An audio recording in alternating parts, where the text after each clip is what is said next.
नमस्कार साथियों। आज के हम लोग इस वीडियो में कक्षा 12वीं हिंदी के तृतीय पाठ संपूर्ण क्रांति के सब्जेक्टिव क्वेश्चन जिसके लेखक जयप्रकाश नारायण हैं उसके बारे में जानेंगे। इसके पिछले वीडियो में हम लोगों ने जयप्रकाश नारायण के जीवन परिचय को पढ़ा था। आज की इस वीडियो में इस चैप्टर के जितने भी सब्जेक्टिव क्वेश्चन हैं उनके हल को देखेंगे। आइए स्टार्ट करते हैं। अभ्यास का बात किया जाए तो इसमें पहला प्रश्न आता है कि आंदोलन के नेतृत्व के संबंध में जयप्रकाश नारायण के क्या विचार थे। आंदोलन का नेतृत्व वह किस शर्त पर स्वीकार करते हैं। इसका उत्तर लिखेंगे कि आंदोलन के नेतृत्व के विषय में जेपी अर्थात जेपी जयप्रकाश नारायण के विचार थे कि सबकी सलाह ली जाएगी, छात्रों की बात तो अधिक से अधिक सुनी जाएगी, जितना भी समय होगा उनके साथ बिताया जाएगा, उनसे बहस भी की जाएगी तथा उनकी बात भी समझी जाएगी। जन संघर्ष समिति की बात भी सुनी जाएगी, समझी जाएगी, पर फैसला मेरा ही होगा। सबको इस फैसले को मानना भी होगा। यहाँ एक बात साफ है कि जयप्रकाश नारायण ने साफ कहा है कि आंदोलन का संचालन सबकी सलाह से होगा। जहाँ की बहस भी होगी, पर अंतिम फैसला उन्हीं का होगा। यदि यह नहीं होगा तो पता नहीं हम किधर बिखर जाएंगे। यह प्रश्न नंबर 1 का उत्तर हुआ। प्रश्न नंबर 2 है कि जयप्रकाश नारायण के छात्र जीवन और अमेरिका प्रवास का परिचय दें। इस अवधि की कौन सी बातें आपको प्रभावित करती हैं। उत्तर लिखेंगे कि वे बताते हैं कि 1921 जनवरी के महीने में पटना कॉलेज में आईएससी के छात्र थे, अन्य छात्र भी थे। सबने ही एक साथ गांधी जी के आह्वान पर असहयोग आंदोलन किया। फिर 1.5 वर्ष पढ़ाई ठप रही। वे साइंस के छात्र थे, अतः उन्हें फुलदेव सहाय वर्मा के पास भेजा गया कि वहाँ प्रयोगशाला में प्रयोग करके कुछ सीख जाएं। जयप्रकाश जी हिंदू विश्वविद्यालय में प्रवेश पाने के लिए तैयार नहीं थे, क्योंकि विश्वविद्यालय को सरकारी मदद मिलती थी, अर्थात वहाँ पूर्ण रूप से स्वतंत्र और राष्ट्रीय विद्यालय नहीं था। फिर उन्होंने बिहार विद्यापीठ में आईएससी की परीक्षा दी और पास भी हो गए। बात करें उनके अमेरिका प्रवास की तो पिताजी मात्र रेवेन्यू असिस्टेंट थे। उनकी इतनी हैसियत नहीं थी कि वह जयप्रकाश नारायण को पढ़ने के लिए अमेरिका भेज सकें, पर जयप्रकाश ने सुना था कि अमेरिका में लड़के मजदूरी करके भी पढ़ते हैं, अतः वह अमेरिका गए।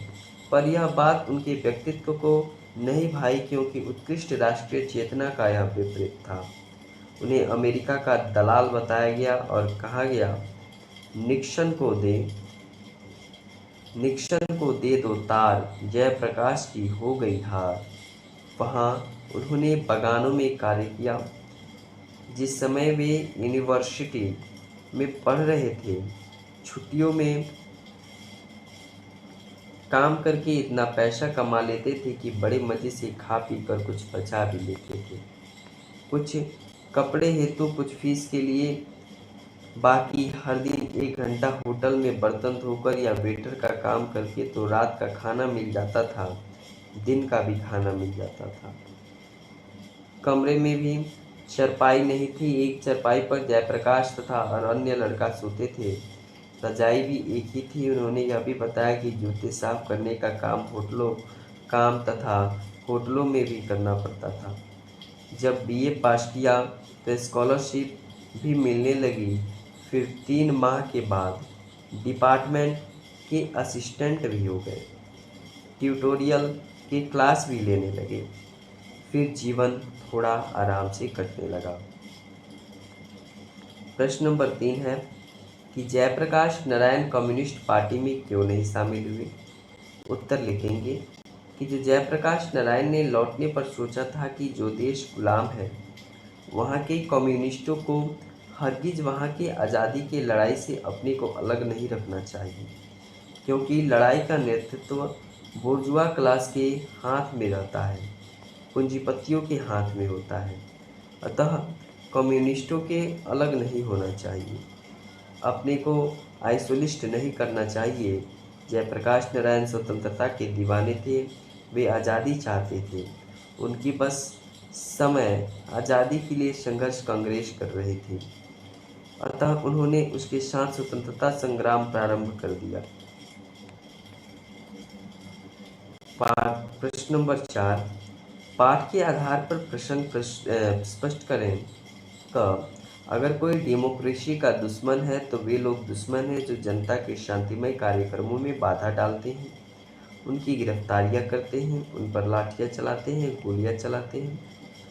इसका उत्तर लिखेंगे कि जो प्रस्तुत पंक्ति है वह जयप्रकाश नारायण के भाषण जो उन्होंने सन 1974 को पटना के गांधी मैदान में दिया था से उद्धृत है। उस समय जो सरकार थी उसकी नीतियाँ और क्रियाकलापों की आलोचना करते हुए जयप्रकाश नारायण जी कहते हैं कि आज हम सभी भी नहीं करते, आज हम सभा भी नहीं करते। सभा में आने वाली जनता को रोका जाता है, उन पर बल प्रयोग किया जाता है। यही वास्तव में डेमोक्रेसी का दुश्मन है, लोकतंत्र का दुश्मन है। डेमोक्रेसी अर्थात लोकतंत्र में सभा करने का अधिकार जनता को प्राप्त है। जो व्यक्ति शांतिमय कार्यक्रम में भी बाधा डालते हैं, वे कार्यक्रम में आने वाले को बंदी बनाते हैं, उन पर लाठियां बरसाते हैं। क्या अपराध है उनका? मात्र यही कि वे सभी में जाते ही रहते हैं। अतः प्रजातंत्र के वास्तविक शत्रु यही हैं। ख नंबर प्रश्न कि व्यक्ति से नहीं, हमें तो नीतियों से झगड़ा है, सिद्धांतों से झगड़ा है, कार्यों से झगड़ा है। इसका क्या अर्थ है? तो यह जो प्रस्तुत पंक्ति है वह जयप्रकाश नारायण के भाषण जो उन्होंने सन 1974 को पटना के गांधी मैदान में दिया था से उद्धृत है। जयप्रकाश नारायण ने अपने पटना के भाषण में कहा था कि आज जो कुछ देश में हो रहा है वह नीतिगत कम स्वार्थगत अधिक है। उसका कर्ता धर्ता हमारे शासक हैं, श्रेष्ठ व्यक्ति हैं, उनके इशारे पर ही सब काम हो रहा है, वे ही उसके लिए पूर्णतः उत्तरदायी हैं। पर मैं उन्हें कम दोषी मानता हूँ जिनके आधार पर सत्ता वाले यह सब कुछ कर रहे हैं। अतः वास्तविक दोषी नहीं, मात्र नीतियाँ हैं। जयप्रकाश नारायण कहते हैं कि मेरी किसी व्यक्ति के साथ झगड़ा नहीं है, चाहे वह इंदिरा जी हो या कोई हो, हमें तो नीतियों से झगड़ा है, कार्यों से झगड़ा है। जो कार्य गलत होंगे, जो पॉलिसी गलत होगी, चाहे वह कोई भी करे, मैं विरोध करूंगा अपनी अनज के मुताबिक, अपनी अमल के मुताबिक।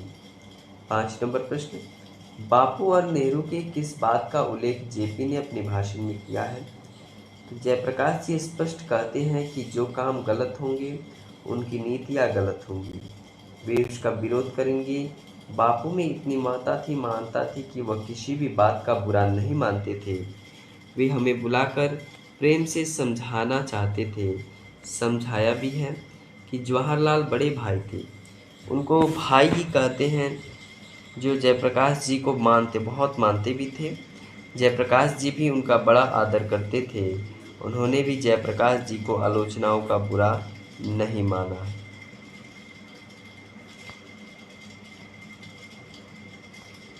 6 नंबर प्रश्न कि भ्रष्टाचार का जड़ क्या है?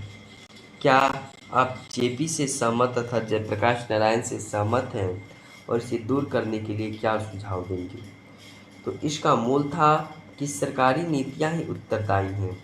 इसके कारण ही भूख है, महंगाई है, रिश्वतखोरी है और यह भ्रष्टाचार पनपता जा रहा है। बिना रिश्वत के कोई काम चलता ही नहीं। सरकारी दफ्तर, बैंक अर्थात प्रत्येक स्थल पर यह पसरा हुआ है और यह विकराल रूप से पसरा हुआ है। हर प्रकार के अन्याय के नीचे जनता दब रही है। शिक्षण संस्थाएं तक भ्रष्ट हो गई है, फिर बचा ही क्या है। युवा वर्ग हमारा अंधकार से भटक रहा है। वह ऐसा कोई स्थान न हो जहाँ भ्रष्टाचार न फैला हो। फिर उसकी जड़ें कहाँ खोजी जाए, कहाँ तक नहीं। उसकी जड़ें गांव में, सड़क पर, रेल मीटर में, खेत खलियान में, अस्पताल में और पुलिस विभाग में तो उसकी जड़ों का जाल बिछा हुआ है। 7 नंबर प्रश्न, दलविहीन लोकतंत्र और साम्यवाद में कैसा संबंध है? उत्तर लिखेंगे कि दलविहीन लोकतंत्र का सपना सर्वोदय का सिद्धांत है। इसकी मान्यता है ग्राम सभाओं के आधार पर दलविहीन प्रतिनिधित्व समाप्त हो सकता है। मार्क्सवाद भी दलविहीन लोकतंत्र का हिमायती है। यह लोकतंत्रवाद का एक मूल उद्देश्य भी है। वे मानते हैं कि जो समाज है वह जैसे जैसे साम्यवाद की ओर बढ़ता जा रहा है उसी मात्रा में राज्य का अस्तित्व धूमिल होता जाता है और अंत में एक स्टेटलेस सोसाइटी स्थापित हो जाती है।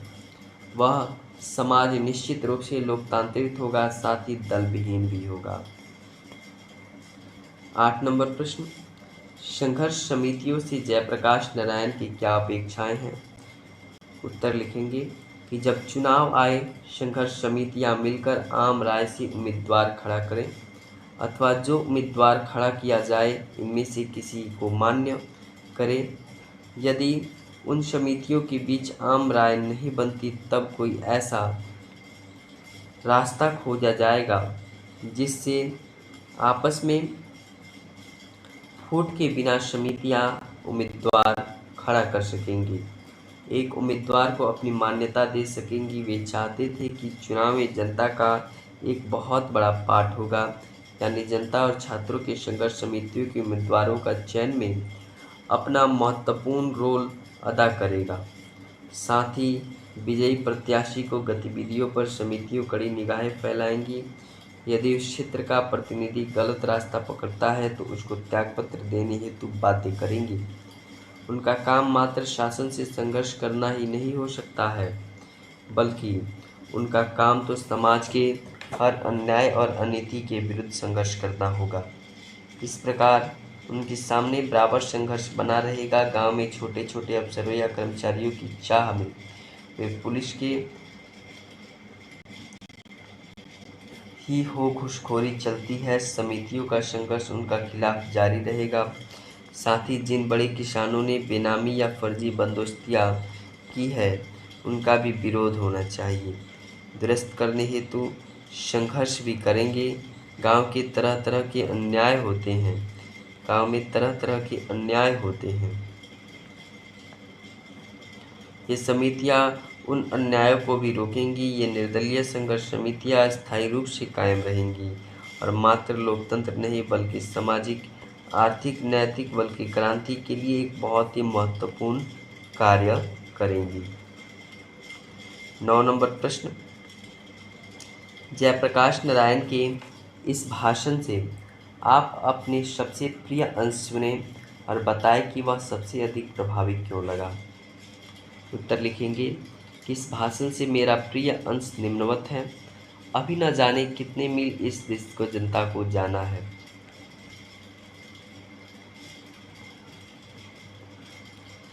उसे स्वराज्य को प्राप्त करने के लिए, जिसके लिए देश के हजारों लाखों जवानों ने कुर्बानियां दी हैं, जिसके लिए सरदार भगत सिंह, उनके साथी बंगाल महाराष्ट्र के सारे क्रांतिकारी साथी और देश भर के क्रांतिकारी सभी गोली का निशाना बने या तो फांसी पर लटकाए गए।